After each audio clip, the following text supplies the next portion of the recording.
Assalamualaikum warahmatullahi wabarakatuh. Alhamdulillahirrabbilalamin. Wa bihi nasta'in ala umuri dunya waddin. Amma ba'du. Kita lanjut kembali anak-anak ya. Setelah kalian tadi menyimak video bab 9 ya. Kita lanjutkan ya, kita selesaikan hal ini juga ya. Karena tanggal 22 ya, kalian sudah ujian sekolah ya. Jadi Bapak harapkan untuk mapel PAI bab 9 dan bab 10 kita selesaikan hari ini ya. Jadi kalau tadi sudah menyimak bab 9 di video atas ya, kalian sekarang tolong simak di video bab 10 ya. Langsung saja ya. Nah, di bab 10 ini kalian ditugaskan untuk menyimak tentang kisah para nabi ya, cuma tidak 25 ya. Sebagian saja, dan kisah Ashabul Kahfi. Ya, tentu kalian mungkin masih ingat ya tentang kisah Ashabul Kahfi ya. Nah, yang pertama yaitu kita menyimak tentang kisah Nabi Yunus alaihissalam. Ya. Yang kedua kita menyimak tentang kisah Nabi Zakaria alaihissalam. Dan yang ketiga kisah Nabi Yahya alaihissalam. Dan yang keempat yaitu kisah Nabi Isa alaihissalam. Dan yang terakhir, yang kelima yaitu kisah Ashabul Kahfi. Ya. Langsung saja anak-anak. Ya, kalian gak usah memperhatikan gambaran dari itu ya, langsung saja fokus ke kisah nabinya. Nah, Bapak tidak akan membacakan semua, cuman Bapak akan ringkas saja. Nah, kalian tinggal baca-baca aja ya. Jadi kisah keteladanan Nabi Yunus ini ya adalah intinya Nabi Yunus ini bertaubat ya, karena telah meninggalkan umatnya yang mau bertaubat. Ya. Jadi ya Nabi Yunus ini intinya menyesal atas kelakuannya ya, meninggalkan umatnya yang sudah mau bertobat. Kenapa? Kenapa Nabi Yunus meninggalkan umatnya? Karena Nabi Yunus itu marah melihat umatnya berkali-kali dibilangin, diingatkan untuk supaya tidak menyembah berhala, tapi tetap saja menyembah berhala. Nah, akhirnya Nabi Yunus minta kepada Allah, ya Allah, tolong beri peringatan kepada umatku supaya mau bertobat. Nah, tapi Nabi Yunus sudah bilang seperti itu juga, tapi umatnya tetap tidak mau bertaubat. Nah, begitu Nabi Yunus melihat umatnya seperti itu, maka Nabi Yunus pun akhirnya marah dan meninggalkan umatnya. Dan begitu umatnya ditinggalkan oleh Nabi Yunus, ternyata apa yang dikatakan Nabi Yunus itu azab yang diminta oleh Nabi Yunus, maka Allah akan turunkan. Nah, ketika azab akan turun, ternyata kaum Nabi Yunus ini melihat azab tersebut akan datang. Maka umat Nabi Yunus ini segera bertobat. Namun, umat Nabi Yunus sudah tidak melihat Nabi Yunus ya.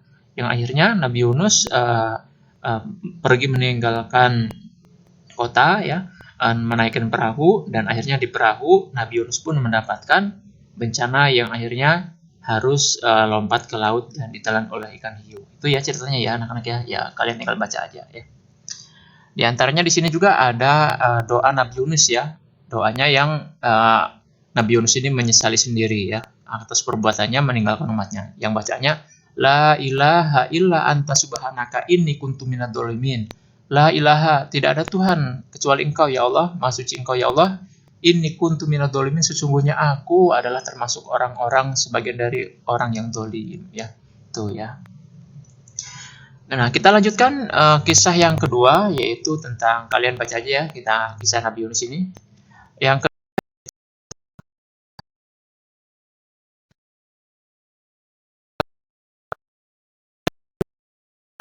pertolongan dari Allah ingin mendapatkan keturunan ataupun anak ya.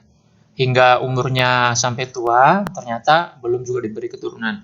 Namun Nabi Zakaria terus berdoa dan meminta kepada Allah supaya untuk diberi keturunan. Ya, akhirnya meskipun umurnya sudah tua ya, mungkin kalau sekarang istrinya sudah berumur 60-an, sudah nenek-nenek ya. Jadi sudah tidak menstruasi lagi. Nah, kalau menurut kita kan, menurut pandangan dokter, menurut manusia kan, kalau perempuan sudah tidak menstruasi berarti sudah tidak bisa melahirkan ya, tidak bisa hamil ya. Tapi karena Allah yang mengizinkan, maka Allah beri keturunan kepada Nabi Zakaria, yaitu yang diberi nama putranya itu Nabi Yahya alaihissalam. Ya, kalian baca aja ya. Nah, itu ya. Langsung yang selanjutnya kalian baca aja itu ya. Yang selanjutnya itu kisah Nabi Yahya alaihissalam ataupun putra Nabi Zakaria. Nah, Nabi Zakaria ini terlahir sebagai putra Nabi ya, dan beliau juga ternyata oleh Allah diangkat menjadi Nabi pula. Karena Nabi Yahya ini tugasnya adalah memerangi raja yang dolim, yang namanya kalau nggak salah namanya di sini Raja Herodia ya. Raja Herodia ini dolim ya, ataupun kejam. Anak tirinya mau dinikahin. Nah, kalau menurut kita kan memang tidak boleh. Jadi dari zaman dahulu pun, dari zaman Nabi Adam, peraturan seperti ini ya, menikahi anak sendiri ya tidak boleh, tidak ada ya. Nah, jadi dari zaman dahulu pun sudah ada itu ya. Ya kalian baca sendiri ya. Selanjutnya kita sambung ke kisah Nabi Isa. Nah, tentu kalian mungkin sudah paham lah, masih hafal ya ketika sekolah di madrasah diniyah. Nah, Nabi Isa ini adalah salah satu nabi yang dilahirkan oleh Allah ya, yang dilahirkan oleh ibunya tanpa mempunyai ayah ya. Bukan berarti ayahnya meninggal, tidak, atau ayahnya kabur, enggak. Tapi memang Allah memberikan mukjizat kepada Ibu Maryam ya, tidak tanpa menikah ya, tanpa berhubungan badan ya, tapi bisa mengandung. Nah, Allah Akbar ya. Nah, dan kemudian ya, Nabi Isa ini mempunyai kelebihan, diantaranya ketika baru lahir sudah langsung bisa bicara. Jadi bisa menyaksikan kalau ada yang mengatakan, oh ini anak haram, ini anak jadah yang nggak ada bapaknya. Nah, maka bayi Nabi Isa pun berkata, aku bukan bayi haram. Aku memang dilahirkan oleh Allah melalui ibuku, Ibu Maryam. Nah, seperti itu. Jadi berkata, menyaksikan. Jadi Nabi Isa dilahirkan tanpa perlu bapak. Nah, jadi manusia kedua setelah Nabi Adam ya, yang tidak mempunyai orang tua adalah Nabi Isa. Nah, kalau Nabi Adam ya tidak ada bapak, tidak ada ibu ya, diciptakan oleh Allah dari tanah. Tapi kalau Nabi Isa diciptakan oleh Allah tanpa ada bapak. Nah, Nabi Isa ini dari bayi sudah bisa berbicara, dan kemudian mukjizatnya yaitu bisa menghidupkan orang mati ya. Di sini tidak tertulis memang ya. Kemudian bisa mengobati orang yang buta sejak lahir, dan kemudian bisa mengobati penyakit lepra. Nah, karena mukjizat Allah yang diberikan kepada Nabi Isa itu sangat banyak mungkin ya, membuat orang-orang Bani Israel ini iri ya. Akhirnya Bani Israel ini menyerang Nabi Isa ya, akan membunuh ya. Tapi Allah memberi pertolongan kepada Nabi Isa. Nabi Isa akhirnya diangkat ke langit, dan muridnya yang bernama Yahuda ya, itu mukanya dimiripkan atau diserupakan seperti Nabi Isa. Akhirnya ditangkap oleh orang-orang Bani Israel, disangkanya lah Nabi Isa, padahal bukan. Ya, itulah tentang kisah Nabi Isa alaihissalam. Kalian baca sendiri ya. Dan yang selanjutnya yaitu tentang kisah Kahfi. Nah, yang kalau ini punya Al-Quran terjemah ya, Al-Quran yang ada artinya, kalian buka juz 15, di sana ada surat Al-Kahfi. Nah, surat Al-Kahfi itu mengisahkan tentang kisah Ashabul Kahfi, yaitu seorang pemuda ya, yang jumlahnya kurang lebih berapa ya, 7 apa berapa ya, kalian baca sendiri.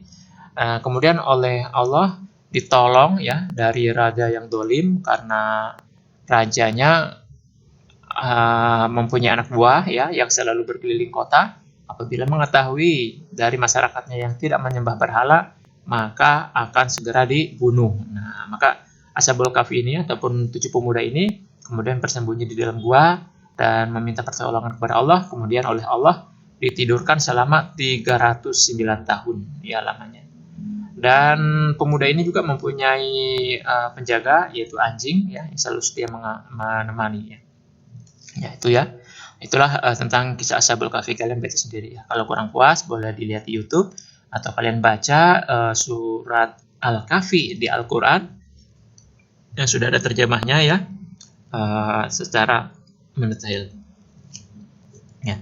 Oke anak-anak, untuk tugas di bab 10 ini ya, yaitu seperti bab 9 yang tadi ya, Bapak minta kalian juga jawab yang ini, jawablah ya.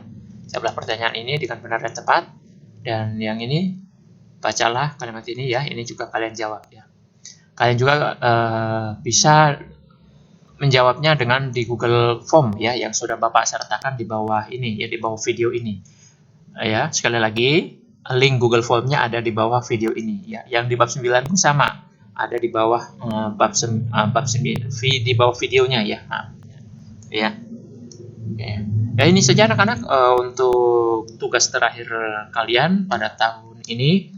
Bapak doakan semoga ujian kalian sukses dengan nilai yang bagus dan baik.